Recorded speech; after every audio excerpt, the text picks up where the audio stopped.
One of the most surprising romance stories that I have had the pleasure of watching this year is Last Twilight.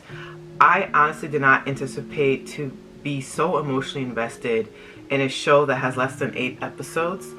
I'm gonna give you my heartfelt plea to watch this show if you have not yet, because it is gorgeous storytelling and I think it's only just gonna get better.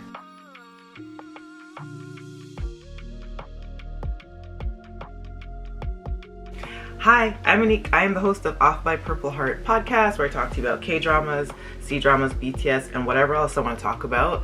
Today's episode, the whatever else I want to talk about, is going to be a BL that I just started watching like maybe 2 days ago and am completely entrenched in it. It is Last Twilight.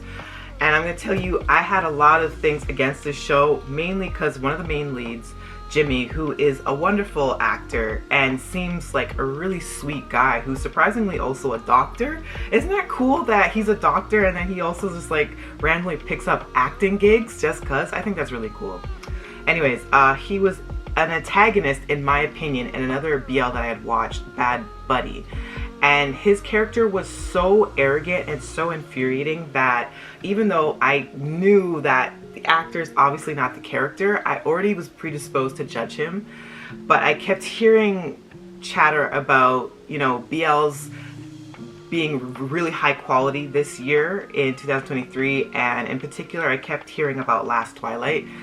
And one thing that attracted me to it was hearing about its disability representation. So I said, you know what, I'm going to give it a shot, even though this actor has played a character that was really snarky and arrogant and infuriating, and his smirk would be like a trigger for me. I guess Jimmy just did a really great job in Bad Buddy, even though I think he was supposed to be a protective friend, but it just turned out to be an ass. In my humble opinion. Okay, I'm rambling. But anyways, I decided to give this show a shot, and oh my god, I am shooketh by just how much of a huge green flag Jimmy's character Mhok is here. Mhok is like the gold standard for boyfriends. I don't think I've ever seen such a green flag male lead character, and he is impossibly realistic while also completely of delusion and dream, because there's no way that I believe a man could hit that standard, but somehow Jimmy makes this character so grounded in reality. I really have to take my hat off to him as far as his talent, and see his leading male co-star as well is doing a phenomenal job in portraying someone that is blind, or at least deeply visually impaired, when we first meet the characters in the first episode. So let me get into a brief synopsis, which is probably going to get very rambling and chaotic. We're introduced to these two characters. We have Mhok and Day. Mhok is a badminton player, and I believe almost at pro level. I believe he's at pro level. Very good, very arrogant, good looking, has a lot of friends, is super popular, and we're led to believe through a major accident, his vision becomes impaired. And at the time of me filming this, I'm still not sure if it was triggered through stress, through his badminton, or there was an MVA, because I believe the show earlier stated that there was a motor vehicle accident that he was involved in that I believe started the process of deterioration of his sight.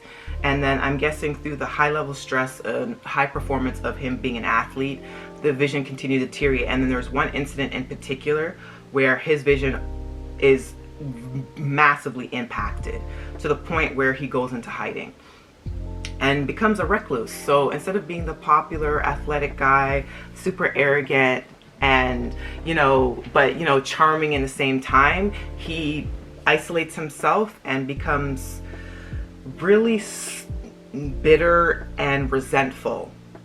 We're also introduced to his mom and his brother Knight as well, and we're led to believe that him and Knight have a really tenuous, really aggressive type relationship, and it's kind of foreshadowed that Knight might have a hand in him losing his vision.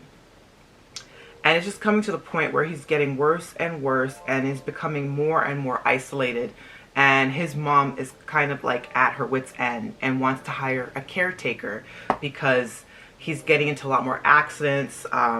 He is spilling his food that's hot and it's causing like injury to him. And so she's like, enough's enough. We need to get you a caretaker, at least to help with your meals and things of that nature.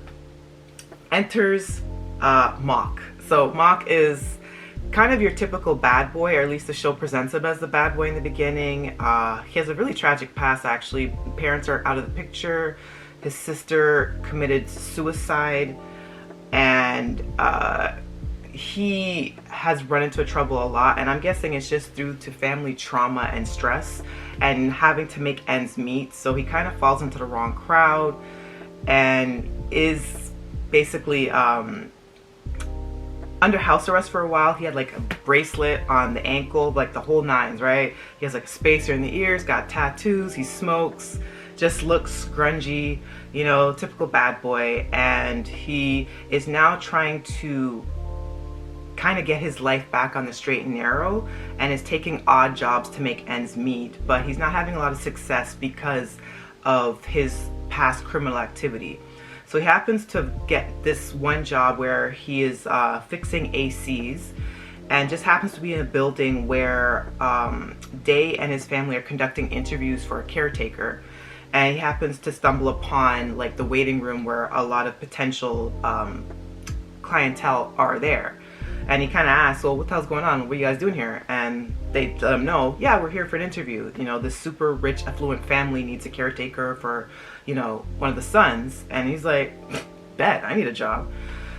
So he enters the interview space after everyone else is basically kicked out. Like there's a whole montage, and you know, everyone's just being really infantilizing towards Day, kind of treating him like a science project, you know, putting all of these like saccharine platitudes on him, like, oh, it would be such an honor to serve someone like you, and this and that and the third. And you can just see Day becoming that much more disillusioned by it. Like he's not being treated like a human being, and that disability is just one piece of who he is as a person, and he just needs assistance to help with his quality of life versus being looked at as an experiment.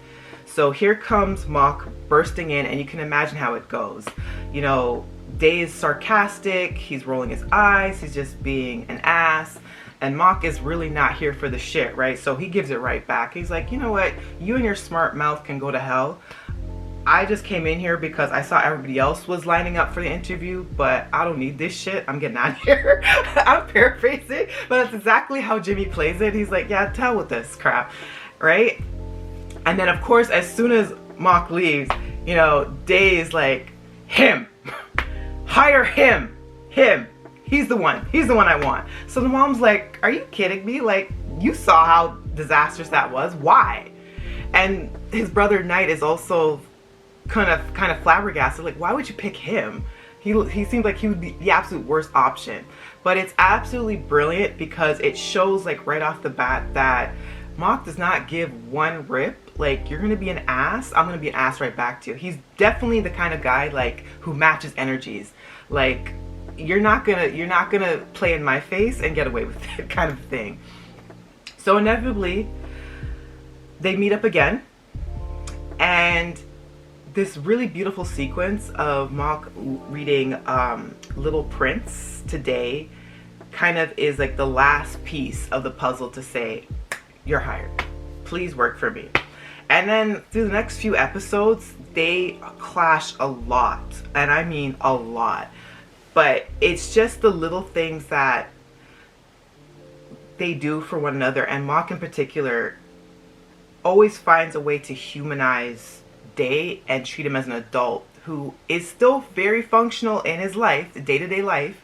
He might need assistance in some daily activities here and there, but he just needs a friend more so than a caretaker. And that's what happens, is that they first are enemies and then they're friends, and that's trust begins to develop.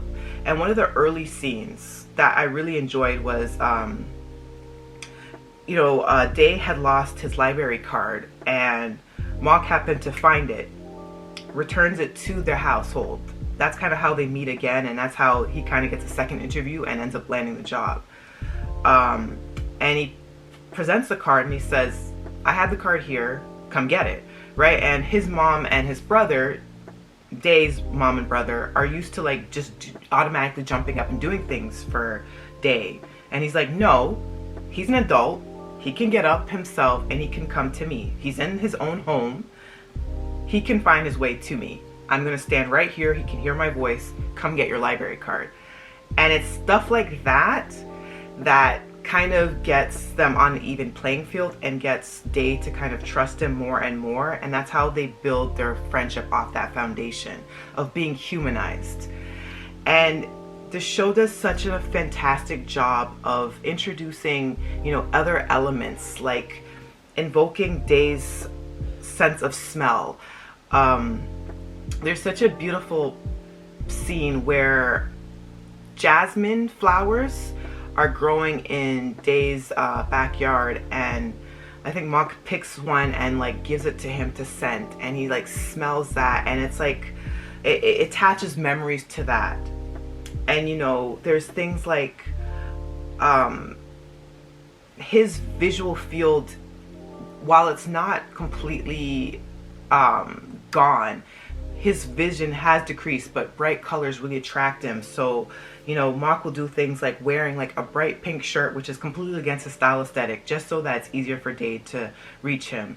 And there's like little things like, you know, getting Mhok back, Day into watching movies. Even though he can't visually see everything, he can still hear the emotions out of the actors and things like that, and getting him to get out of his shell and leave the house, and getting him back integrated into society and doing activities. And one of the things I love about this character, Mhok in particular, is that he wants to give Day back his independence and show him that despite that he has every right to feel as frustrated and angry as is, because to have a disability like this come later in life versus something that you're born with, obviously there's going to be a huge adjustment period in how you view yourself as a human being, especially if you got your validation through being an athlete, and that the sport that you are participating in requires that you actually are able to see what you're doing and performing.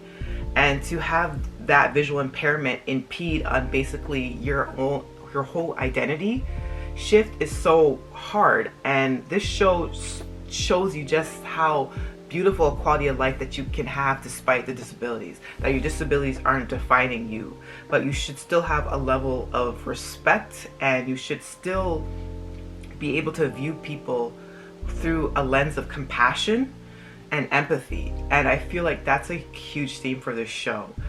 The music choices are phenomenal. Like, I could almost cry. Like, there's this OST that hasn't been released yet that is like within every trailer of the show, and it's so gorgeous, and I wish they would release the song like yesterday. They still haven't done it.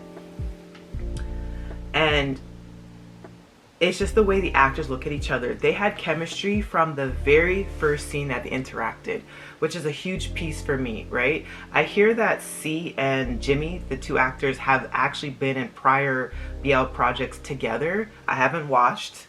I'm telling you, I only saw Jimmy in Bad Buddy, and I had a bad reaction to him because of that. And obviously it was ill-placed because he's incredible here.